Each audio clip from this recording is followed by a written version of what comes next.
আসসালামু আলাইকুম প্রাণ ভিউয়ার্স, আশা করি আপনারা সবাই ভালো আছেন।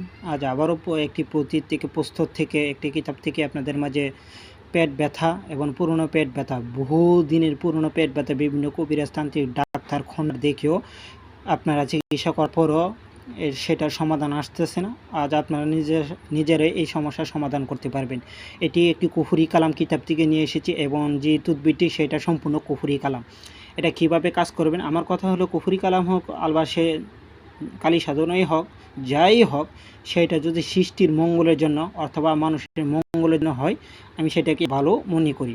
তো আজকে কুফরি কালামে একটি তদবির দিচ্ছি, যেটা হচ্ছে আপনার পেট ব্যথা অর্থাৎ পুরনো পেট ব্যথা ভালো করার জন্য আজকের সেই বিষয়টি আপনাদের মাঝে নিয়ে হাজির হলাম। তো তো চলুন বেশি কথা না বাড়িয়ে আপনাদের আমি সেই তদবির নিয়ে যাচ্ছি। আর যে কোনো সমস্যার সমাধান নিতে চাচ্ছেন আমাকে দিয়ে, তাহলে স্ক্রিনে যে নাম্বারটি দেখতেছেন এই নাম্বারে যোগাযোগ করবেন। উপরে যে নাম্বারটি সেটা হলো হোয়াটসঅ্যাপ নাম্বার, আর নিচে যে নাম্বারটি এটা সরাসরি ফোন করতে পারেন। তো ভালো থাকবেন এবং আমার পাশে থাকবেন। এবং তো চলুন এখন তদবিরে নিয়ে যাচ্ছি। বন্ধুগণ, পুরনো পেটের ব্যথা দূর করা দোয়া ও কবজ অর্থাৎ তাবিজ।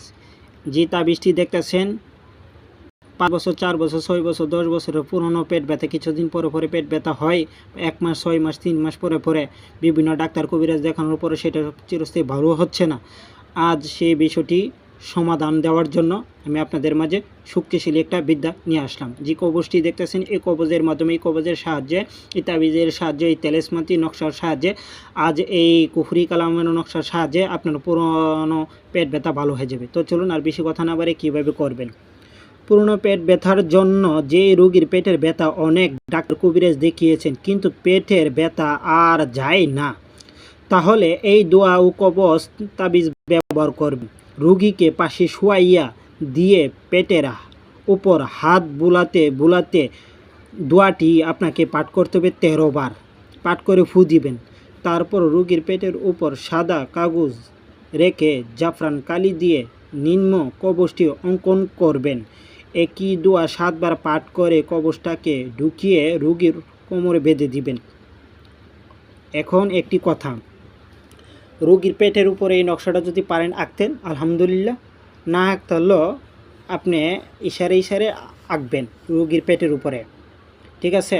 তারপর একটি ভুজপাতের উপরে এই নকশাটি সুন্দর করে লিখবেন, জাফরান দিয়ে সেরে লিখবেন। লেখার পরে রোগীর মাথার চুল দিবেন এটার ভিতরে, দিয়ে রোগীর নখ দিবেন এটার ভিতরে, দিয়ে আপনাকে এটা ভালো করে পেঁচিয়ে আপনি একটি তামার তাবিজের ভিতর ভরে দিবেন। ভরে দিয়ে রোগীর গলায় অথবা বাম হাতে এটা বেঁধে দিবেন অথবা পেটে এটা বেঁধে দিবেন তাবিজটি।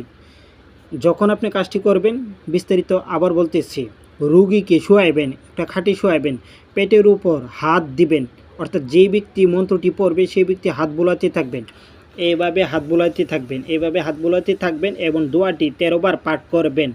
পাঠ করে রোগীর পেটে উপর ফু দিবেন। সাদা কাগজে এই নকশাটা জাফরান কালি দিয়ে লিখবেন, জাফরান কস্তুরি গুরসানা দিয়ে লিখবেন।